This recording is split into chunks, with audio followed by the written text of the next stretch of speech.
Deus. Esse é o Deus ao qual você está aqui nessa noite para adorar.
Felizes, viu, com a sua presença aqui, seja muito bem-vindo. E aqui também no banco temos visitantes bem especiais, alguns já conhecidos pela nossa igreja, de uma neta da nossa irmã do Paulo, aqui com as filhas, e também os demais em questão. Ficamos muito felizes com a presença de vocês. Sejam bem-vindos aqui e voltem, estejam com a gente mais vezes para juntos cultuarmos ao nosso Deus. Convido você, igreja, para depois, quando nós encerrarmos aqui, dar um abraço neles, agradecendo pela visita deles aqui conosco nesta noite.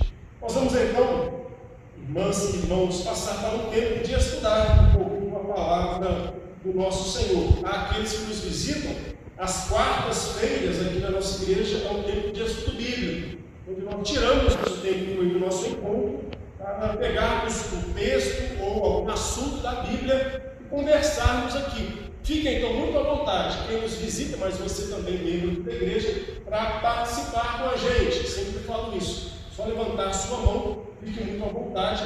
Para nós que estamos aqui, é bom quando você participa e acrescenta também no nosso estudo. Entrando no nosso tema, que é crescendo em princípios, nós começaremos hoje, já nós estamos começando em fevereiro, começaremos aí a estudar um princípio bem importante. Aqueles que estiveram aqui no domingo, nós colocamos essa tela explicando um pouquinho sobre o nosso tema do ano, que é o Crescendo em Princípios. E com essa tela aqui da escada, nós vimos o crescimento. Cada uma dessas letras aí será um princípio que nós veremos em cada mês do ano. Crescimento, 11 letras, temos 11 meses pela frente, a partir de fevereiro, então nós veremos um princípio por mês. Temos aí todos eles, mas nós veremos um por mês. Hoje, então, nós começamos por aquele que é base para nós, que é o princípio cristocêntrico. O que é isso? Pegarmos aí a palavra e dividir em duas, nós vemos que é o princípio de Cristo estar no centro. Jesus Cristo estar no centro da vida. Jesus Cristo estar no centro da vida do cristão, aquele que tem Jesus como seu Senhor. Fevereiro, então, às quartas-feiras e também nos nossos cultos de domingo, nós pensaremos um pouquinho em ter Cristo no centro da nossa vida. Por isso que eu desafiei a igreja no domingo a lermos os evangelhos. Por quê? Se a gente quer que Cristo esteja no centro da vida, a gente precisa conhecer Cristo e conhecer a história, a vida de Cristo. Nos mostra isso de um modo mais específico os evangelhos. Por isso então que em fevereiro nós estaremos juntos, a igreja junta, fazendo a leitura dos evangelhos do nosso Senhor Jesus. Pensando nisso, princípio cristocêntrico, Cristo no centro da vida. Pensando nisso, nós veremos hoje sobre os nomes de Jesus. Para que a gente comece a pensar em Jesus, Jesus no centro da vida, nós veremos hoje sobre os nomes de Jesus.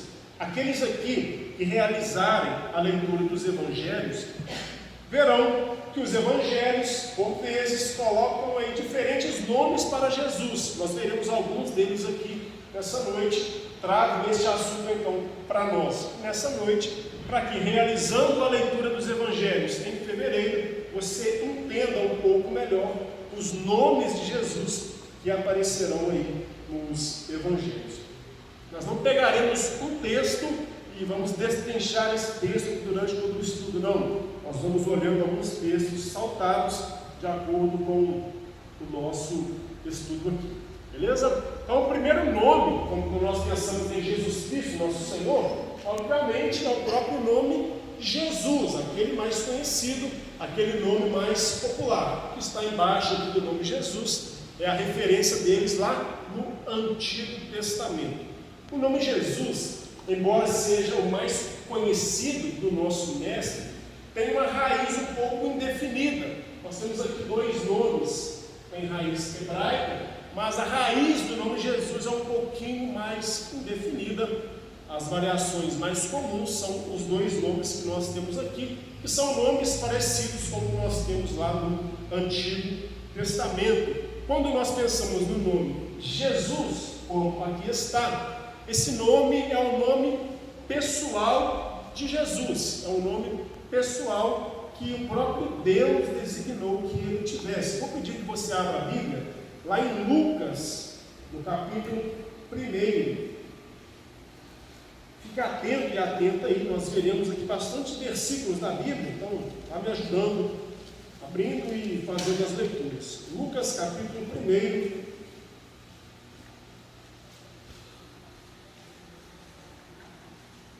Versículo 31. Eis que concederás e darás à luz o filho, a quem chamarás pelo nome de Jesus. O próprio anjo enviado pelo Senhor Deus está falando isso aqui a Maria, mãe de Jesus. Ele fala: Maria, você concederá, o nome pessoal do seu filho será Jesus. O próprio anjo diz a ela. Vamos ver agora o que o anjo fala a José, que é o pai da criança.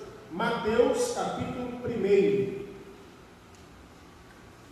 A Maria, o anjo diz que o nome seria um nome pessoal, Jesus. Já a José, o anjo dá aqui uma percepção diferente. Mateus capítulo 1, versículo 21. Também o anjo, agora falando com o pai, falando com José, diz assim, vamos juntos? Ela dará à luz o filho, e lhe porás o nome de Jesus, porque ele salvará o seu povo dos pecados deles. É interessante a diferença que há aqui. Direcionado a Maria, o anjo fala: Maria, o nome pessoal do seu filho, que deve ser, é Jesus. A Maria, a mãe, o anjo fala o nome pessoal dele. Já ao pai, José, o anjo meio que explica o porquê do nome, ou explica o significado do nome Jesus. Ele se chamará Jesus porque ele salvará. Ele se chamará Jesus porque o significado de Jesus é Salvador, ou aquele que salva. Quando nós pensamos então em Jesus, o nome mais conhecido e o nome pessoal, Jesus quer dizer aquele que salva. É interessante pensar nisso porque no próprio nome do nosso Senhor Jesus, a sua missão já estava descrita. Ele já carregava no seu nome o motivo da sua vida. Eu sou Jesus, aquele que salva. Ao ouvir o seu nome, as pessoas ao redor saberiam a raiz da sua missão. Pensar em Jesus é um termo um pouco mais curto, não tem muito o que nós pensarmos.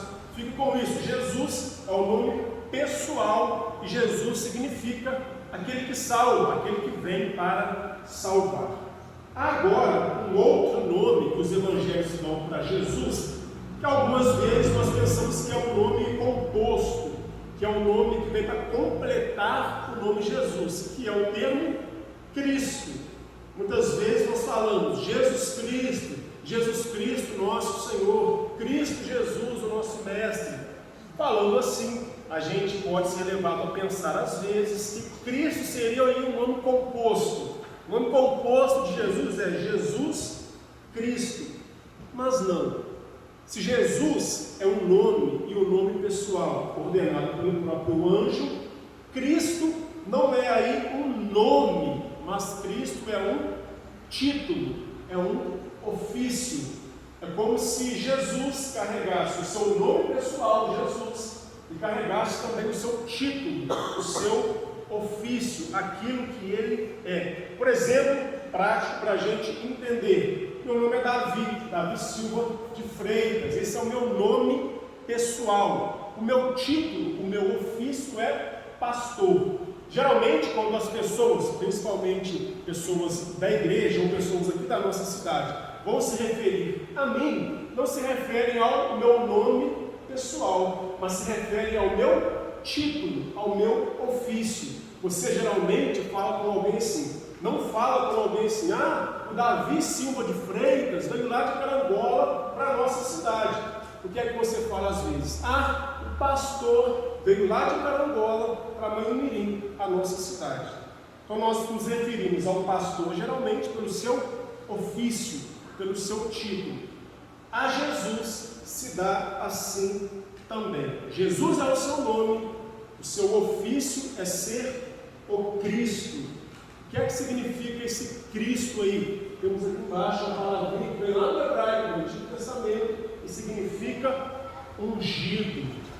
Quando nós ouvimos então Jesus Cristo, é como se falasse Jesus, o ungido. Cristo não é um nome, então, um nome pessoal, mas é um ofício. Quer dizer que Jesus é o ungido que aqui está. Jesus Cristo, nosso Senhor. Jesus, o ungido de Deus, nosso Senhor. Se você fizer a leitura de Atos, o livro completo, e observar ali os sermões que existem em Atos, você verá que naqueles sermões que os apóstolos e discípulos estão pregando ali, por várias vezes eles usam o termo Cristo, eles enfatizam um pouco mais o termo Cristo. Por que isso? Porque naquela época, naquela ideia, naquele contexto onde a igreja estava começando, eles queriam enfatizar: olha, é o ungido do Senhor. Vocês podem acreditar nessa mensagem, seguir como igreja, porque veio aqui o ungido do Senhor. Em Atos é muito enfatizado este termo.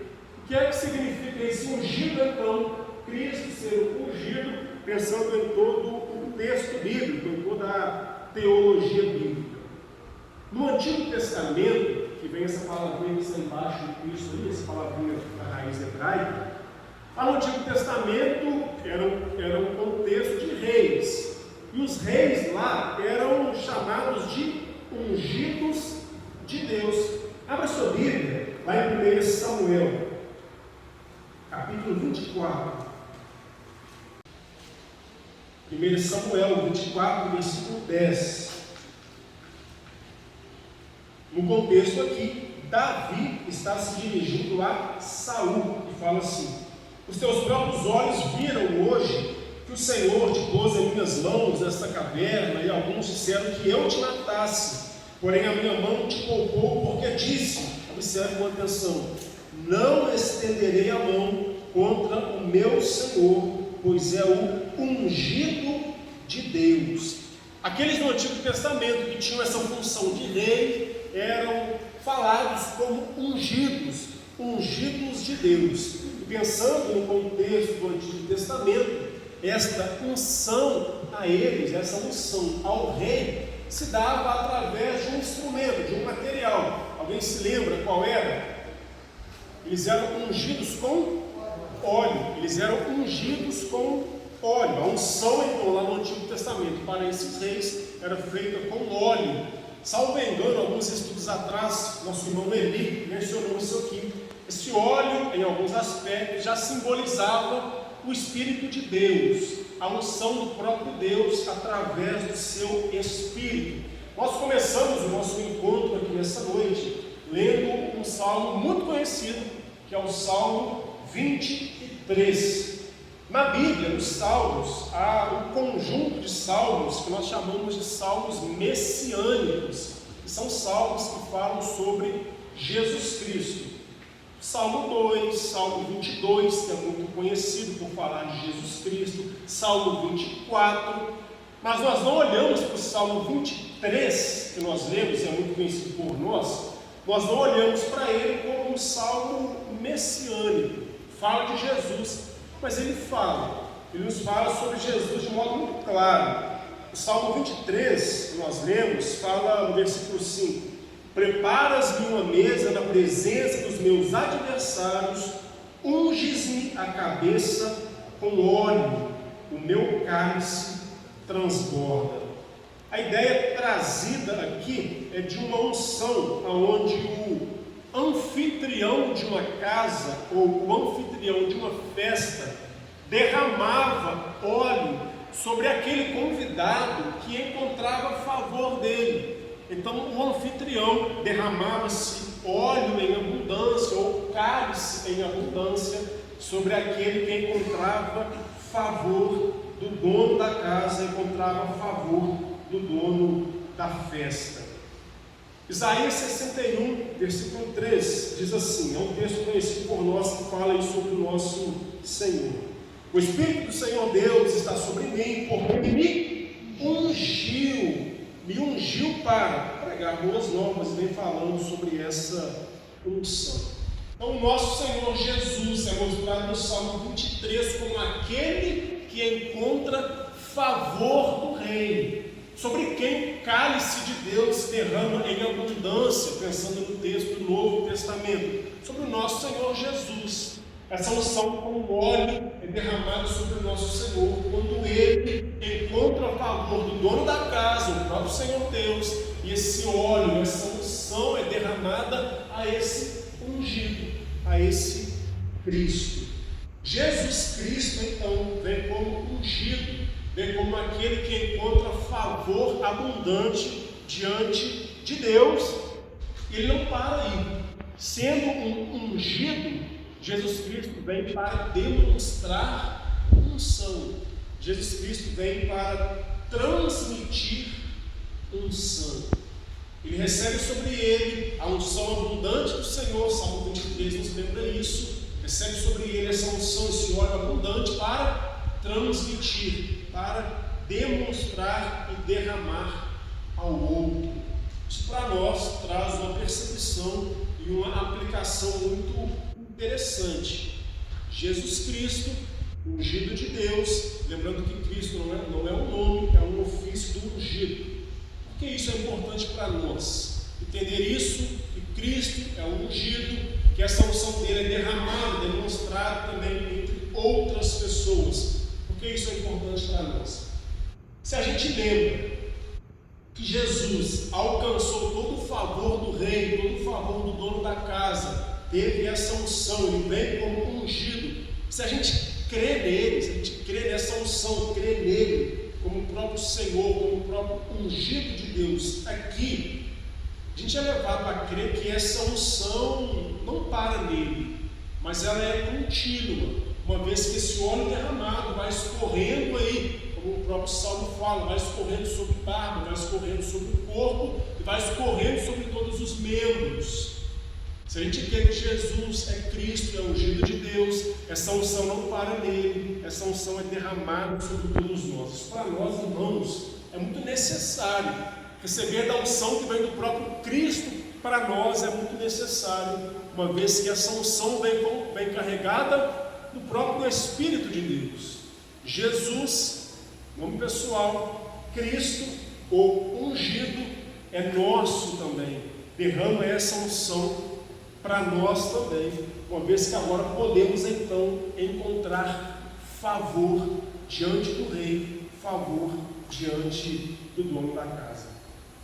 Um outro nome de Cristo que a Bíblia nos traz, título Filho de Davi, ou o nome Filho de Davi. Vou pedir esses dois bancos aqui, por gentileza, abram em Mateus 21 e os dois de cá abrirão em Mateus 22. Mateus 21 e os nossos irmãos de cá, Mateus 22. Pensando em Jesus como filho de Davi. Veremos agora 3 nomes em sequência que falam sobre o filho. Primeiro, filho de Davi. Aqueles que abriram em Mateus 21, leia por favor o versículo 9. E as multidões, tanto as perseguiam como as perseguiam, clamavam: Hosana ao filho de Davi, bendito que vem no nome do Senhor, Hosana nas maiores alturas. Aqueles que abriram em Mateus 22, por gentileza, façam a leitura do versículo, a partir do versículo 41, versículo 41 até o 43. Reunindo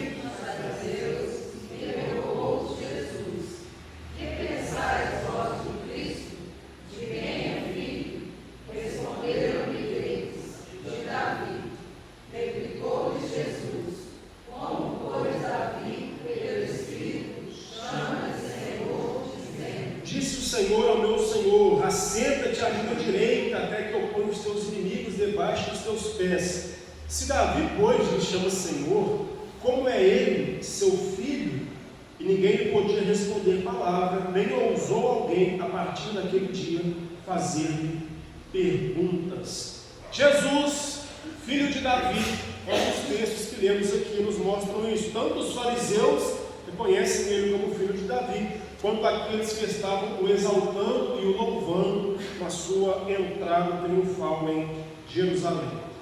Das diversas interpretações que nós temos na época de Jesus sobre a figura do Messias, como é que seria o Messias, quem é que seria, de onde ele viria, dessas diversas interpretações, a mais ampla delas é que o Messias seria o rei dos judeus. Seria a interpretação mais ampla e a que gerava mais expectativa para eles. O Messias será o rei dos judeus. Ironicamente, essa inscrição é a inscrição que acompanhou Jesus lá no seu final, quando ele, pendurado naquela cruz, então se entrega à morte.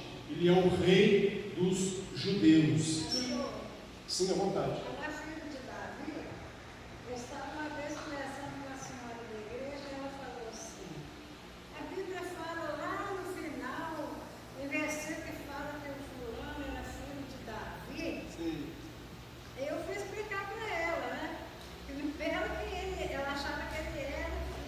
Davi mesmo, né? Para nós, geralmente que somos aí nascidos e criados na igreja, a gente acaba tendo a percepção do que significa. Eu vou falar agora, mas para alguns isso realmente gera uma estranheza. Olha, filho de Davi, para nós, filho é aquele nascido de alguém. Então, ser filho de Davi, ele nasceu ali da esposa de Davi, Davi é o pai. Para algumas pessoas pode gerar essa certa estranheza. O que é que isso quer dizer então? Para que a gente entenda o filho de Davi sendo Jesus. Se a expectativa mais comum é que o Messias seria um rei dos judeus, significa que aquela gente, aquele povo da época de Jesus, esperava que o Messias fosse da linhagem de Davi, fosse da família de Davi, como a dona Nivalda mencionou aqui, fosse da família, fosse da genealogia de Davi. Mas por que eles pensavam isso? Eles pensavam isso com inteligência, com um pensamento um pouco correto. Pensavam isso porque eles se lembravam de uma promessa feita ao próprio Davi. Ao próprio Davi, o Senhor Deus faz uma promessa dele, a despeito da sua infidelidade, a despeito do seu erro, a despeito do seu tropeço, Deus lhe prometeu um trono eterno. Deus prometeu a Davi uma dinastia eterna. Domingo aqui no sermão nós pensamos um pouco em Davi. A despeito daquele erro comentado aqui no domingo, Deus prometeu a ele um trono que seria para todas as gerações. Pensando em Jesus, nas analogias que o Novo Testamento faz de Jesus, pai de Davi era quem? Alguém se lembra? Qual o nome?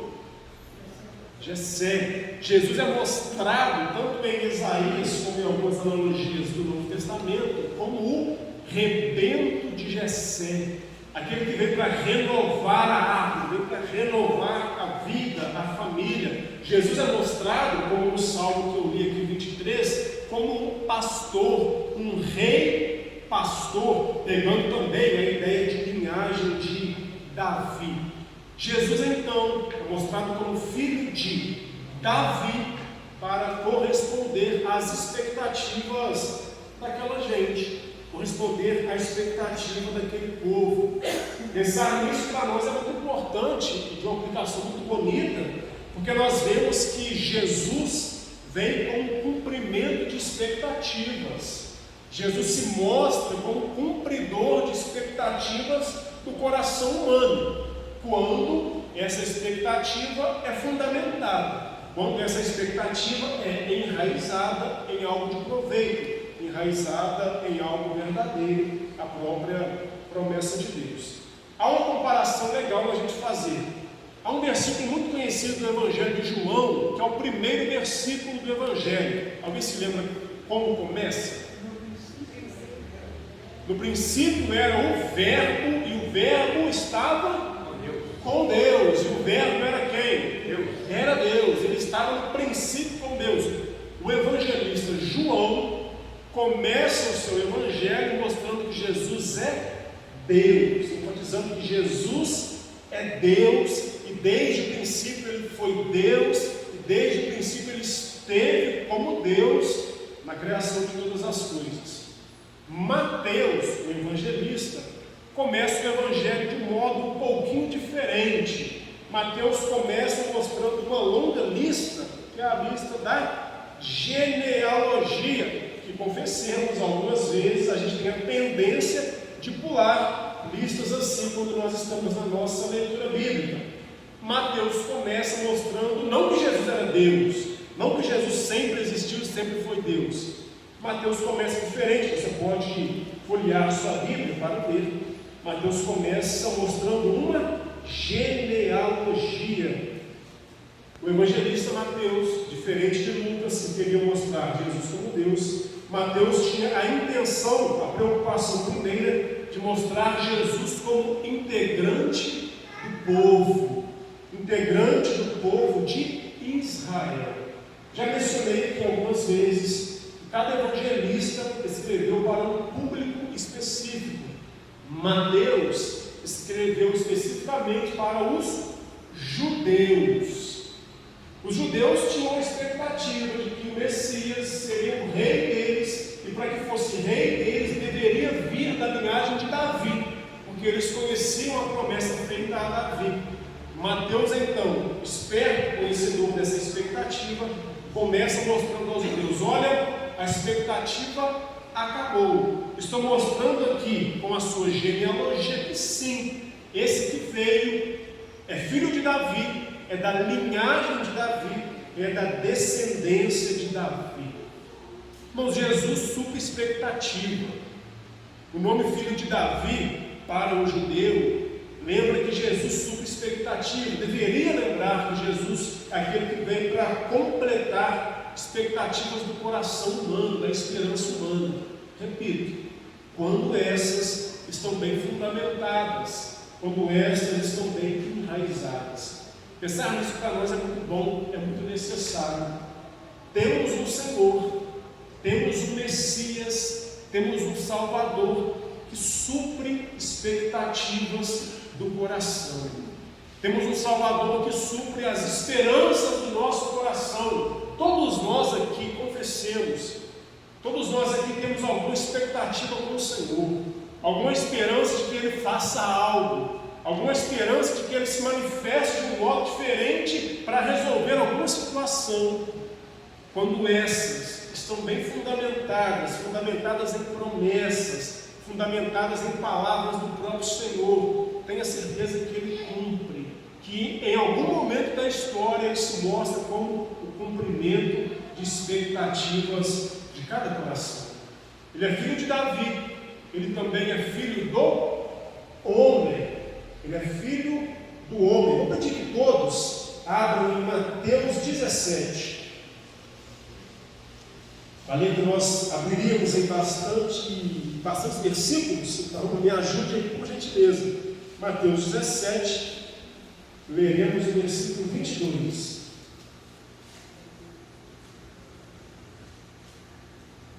Perceba que o próprio Jesus é quem está falando aqui. Mateus 17, 22 diz assim, vamos juntos? Reunidos eles na Galileia, disse Jesus, o Filho do Homem está para ser entregue nas mãos dos homens. Até aqui, o próprio Jesus se refere a ele como Filho do Homem. Esse termo, Filho do Homem, é um dos nomes de Jesus que ele mais usava. Por mais de 40 vezes nos evangelhos aparece Jesus referindo-se a ele mesmo como o Filho do Homem. Se a gente observar as 40 vezes em que esse termo aparece sendo usado por Jesus, nós podemos dizer que a intenção de Jesus ao usar este nome, ao usar este termo, era mostrar uma ligação com os homens, mesmo sendo Deus, mostrar ao ser humano que Jesus tinha uma ligação com ele, mostrar também que não chegaria para agradar particulares ou particularidades.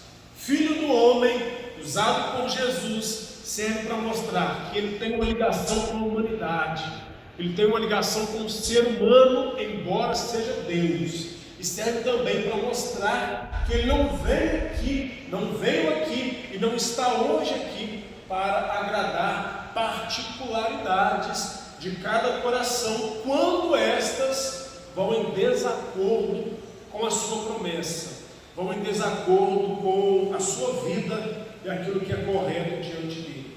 Qual que era a expectativa daquele povo de Israel? Uma expectativa errada que eles tinham do Messias, de Jesus. Alguém se lembra de alguma das expectativas erradas? Seria estabelecido um reino aqui, né? Exato, Milton falando que seria estabelecida uma teocracia, um reino aqui na terra, e tudo se resumiria aqui. Eles esperavam que Jesus viesse com todas as pompas, viesse com toda a glória possível aqui na terra, com muita riqueza. Eles esperavam que Jesus viesse com violência, estabelecendo aqui um reino, fazendo tudo se resumir aqui. Jesus chega e fala, olha, mais de 40 vezes ele fala, eu sou filho do homem. De certa forma, esse termo afasta Jesus da tentação de cair na expectativa humana, visando apenas o aqui e o agora. Se referindo a ele mesmo como o Filho do Homem, Jesus tira do ser humano, que tinha expectativas erradas sobre ele, tira do ser humano essas expectativas para nos chamar a uma realidade de serviço, realidade de humildade. O Filho do Homem, o homem da humanidade, tem chamado a uma realidade diferente das erradas expectativas que alguns tinham. Filho do homem pode parecer assim, olha, mas se ele é Deus, se ele de fato é Deus, se ele é poderoso, se ele tem todo o governo, porque ele é Deus, pensar que ele é filho do homem vai diminuir um pouquinho Jesus, vai tirar um pouquinho do brilho que ele poderia, que ele merecia ter. De forma alguma. este nome não reduz ou não diminui Jesus em hipótese alguma. Por quê? O termo Filho do Homem serve para mostrar uma ligação de Jesus com a humanidade. E isso não diminui, pelo contrário, isso aumenta a glória dele, isso aumenta a visibilidade, aumenta toda a glória e honra que a ele é devida.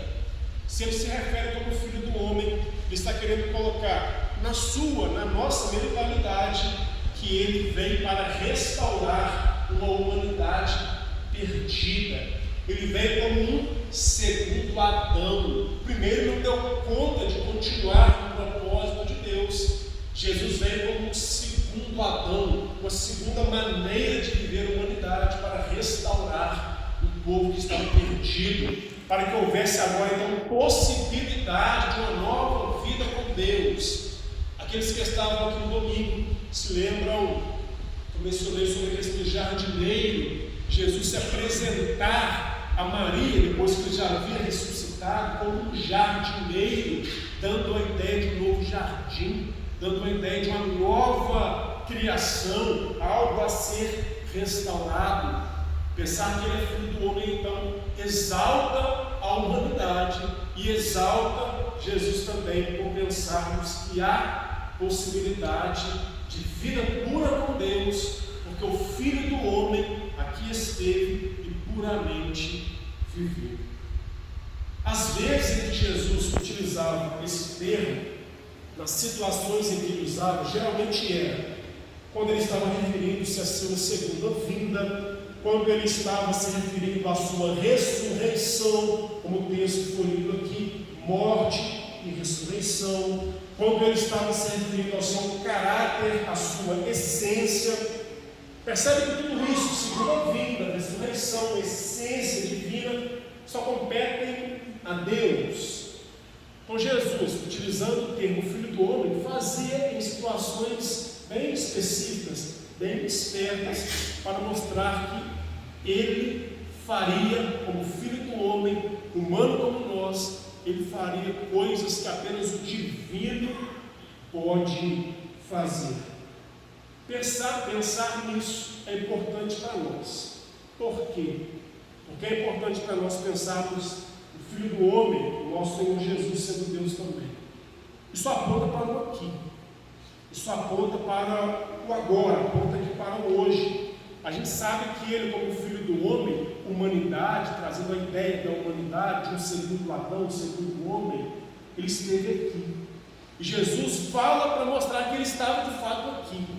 E saber que ele esteve aqui, irmãs e irmãos, é muito necessário para nós, porque a gente pensa que ele viveu aqui. E ele sabe o que é vida. O nosso Senhor não fica alheio a nós, porque ele sabe o que nós passamos. Alegrias, tristezas, facilidades, dificuldades. Ele é um dos nossos.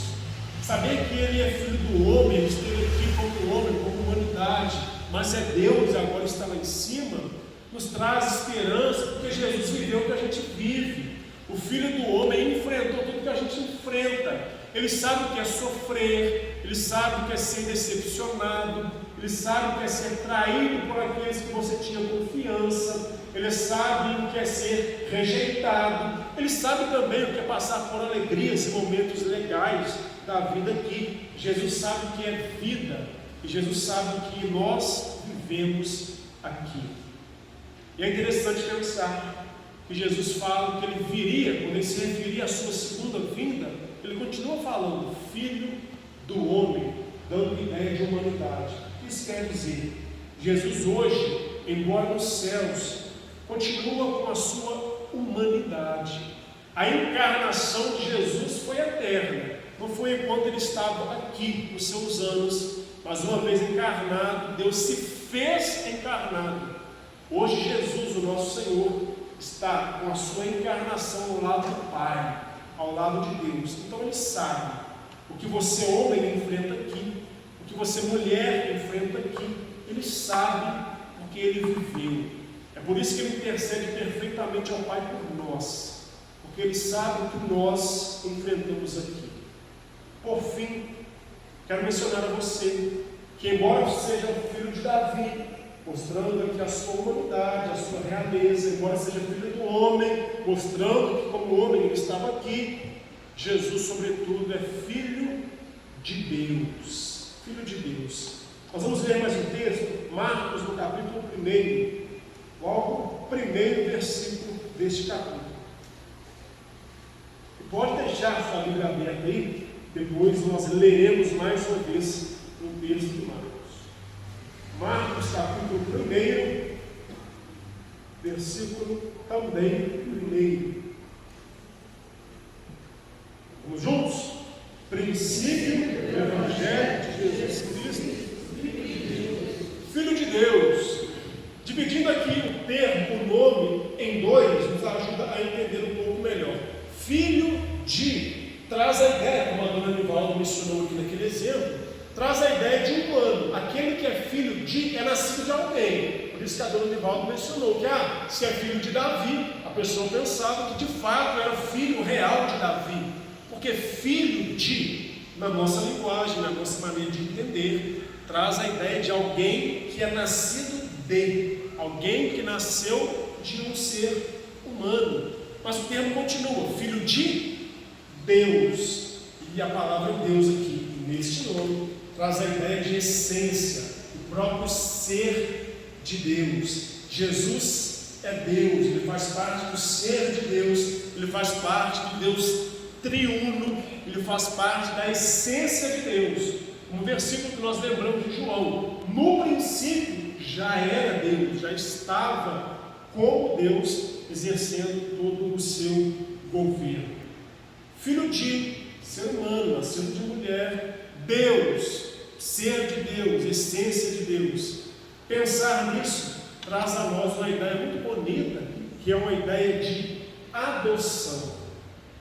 Jesus Cristo, como ser humano aqui, filho de, como ser humano aqui, Jesus Cristo foi obediente totalmente obediente aos propósitos de Deus, seu Pai. Jesus Cristo foi fiel, totalmente fiel à sua missão. Jesus Cristo foi totalmente obediente e fiel àquilo que o Pai tinha declarado a ele, por ser aqui fiel, obediente, por cumprir aqui a sua missão.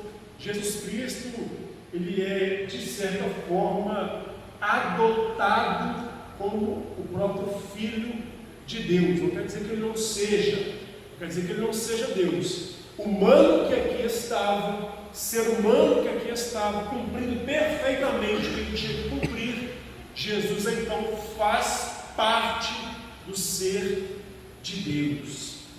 Pensar nisso traz a nós uma abertura de portas muito grande. Porque há possibilidade então do ser humano ser um filho querido de Deus, porque Jesus foi. Há possibilidade de eu, homem, falho, pecador, que pecou hoje, que vai pecar amanhã. Há possibilidade de você, mulher, falha, pecadora, que tropeça na vida, ser uma filha querida de Deus, porque nós somos adotados em Deus, não merecíamos, tínhamos uma carne, temos uma humanidade totalmente oposta a Deus, mas porque houve uma obediência, porque houve uma fidelidade do próprio Cristo, somos adotados então, aceitáveis diante de Deus, como seus filhos. É por isso que hoje então nós podemos falar que sim, somos filhos, somos povo de Deus. Detalhe, todo e qualquer ser humano, todo e qualquer ser humano. Nós lemos aqui Marcos capítulo 1, versículo 1, início do Evangelho. Chamo sua atenção para, no início do Evangelho, Marcos já relatava Jesus como Deus, Filho de Deus. Agora, vai lá para o finalzinho do Evangelho de Marcos, capítulo 15. Nós faremos um link aqui entre esses dois versículos. Marcos 15, versículo 39. Com esse texto nós encerraremos. O Evangelho de Marcos começou falando que Jesus é Filho de Deus. O Evangelho de Marcos encerra mostrando que Jesus é Filho de Deus, e agora uma nova pessoa reconhece isso. Marcos 15, 39. Por favor, faça a leitura. O centurião que estava em frente dele, vendo que assim expirara, disse: verdadeiramente, este homem era filho de Deus. Um centurião romano, que estava mais voltado para o lado gentil da vida, totalmente oposto a Jesus, um centurião romano reconhece agora, de fato, esse sujeito aí tão desprezado, tão maltratado, tão ignorado, de fato, é filho de Deus. A cena aqui, irmãos, é muito bonita. Havia um centurião, um homem que não acreditava nele como filho de Deus, um homem que não acreditava na sua divindade. Havia aqui um centurião que estava de frente para Jesus crucificado. E ele de frente para Jesus crucificado, esse centurião era o chefe ali daqueles que estavam a guardar Jesus. Ele de frente para Jesus crucificado, observa Jesus expirar, Jesus entregar ali o seu espírito e entregar-se para a morte. Certamente ao ver aquilo, e ao ver as falas de Jesus, aquele centurião lembrou dos feitos de Jesus, lembrou dos milagres que ele havia feito, estava com a fama correndo por toda a região. Ele lembrou do que Jesus havia falado, de como Jesus já havia predito aquele momento. E ele então, olhando para Jesus, reconhece: de fato, esse é filho de Deus. A cena aqui é muito bonita, porque mostra que é necessário olhar para Ele. É necessário olhar para Jesus para que se entenda quem Ele é. É necessário olhar para Jesus para que se reconheça profundamente na vida quem Ele é. Para nós religiosos, isso é muito importante. Tenho falado várias vezes aqui na igreja que o brasileiro é muito religioso e muitas vezes muito frio enquanto um religioso. Acostuma com a religião e vai embora.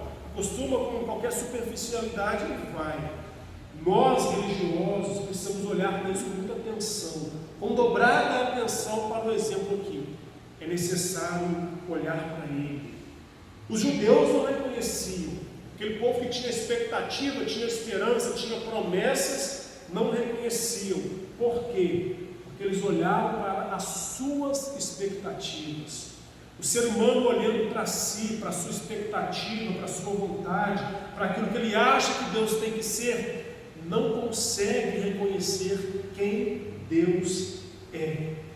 O que falta às vezes para nós, de modo geral, o que falta às vezes não é Deus, não é Jesus fazer acontecer por nós. O que falta não é a ação de Jesus, como se Ele estivesse dormindo e nos deixou aqui esquecidos e isolados. Não. O que falta às vezes não é Ele, Jesus, Deus, fazer acontecer por nós. O que falta às vezes é nós olharmos para Ele e olharmos muito mais para Ele e muito menos para nós. Enquanto religiosos que somos, por sermos brasileiros, aí um povo que se diz muito cristão, há uma facilidade muito grande de querermos Jesus do nosso jeito, queremos Jesus com a nossa expectativa, querer Jesus da nossa maneira, querer Jesus cumprindo aquilo que a gente pensa que Ele tem que cumprir por nós, para que se reconheça que de fato Ele é Deus e que de fato Ele é tremendo e faz. Olha o exemplo do centurião, um homem romano, olhar para ele, contemplar aquilo que ele está fazendo, para que se de fato reconheça quem ele é. Encerro com essa frase, eu peço que você me ajude na leitura. Vamos juntos? Para reconhecer Jesus, o Filho de Deus, não basta ser um religioso acostumado, é necessário ficar frente a frente, entender seu sofrimento, olhar para Ele e abrir o coração. Amém. Vamos ficar de pé? Nós vamos orar ao nosso Senhor. Senhor, mediados por Jesus, Pai, Filho do homem, Filho de Deus, mediados por Jesus, ungido do Senhor, nós pedimos a Ti, Pai, que aplique no nosso coração o ensino da Tua palavra. Abra mentes, abra corações, abra olhos, Pai. Nos ajude a olhar para o Senhor com profundidade. Nos ajude a olhar para o Senhor, olhando para o Senhor e não para nós, para a nossa expectativa. Quebrante os corações, quebrante as nossas vidas, abra o nosso entendimento, nos ajude, Deus, a enxergar o Senhor a cada dia mais, para que o Senhor seja de fato o centro das nossas vidas. Pai, nós amamos Jesus como nosso Senhor. Nós pedimos que a luz dele brilhe um pouco mais no nosso coração nessa noite. Nos encha com essa luz e nos encha com a unção do Espírito Santo do Senhor, que por conta de Jesus vem sobre nós. Guarda-nos nessa noite, guarda-nos, Pai amado, no nosso descanso, guarda-nos no dia de amanhã. Ajude a cada um aqui, Deus, a viver uma vida santa, pura, dedicada ao Senhor. Oramos a Ti, no santo e bendito nome do nosso Senhor Jesus. Amém. Amém. Que Deus te abençoe. Uma boa noite.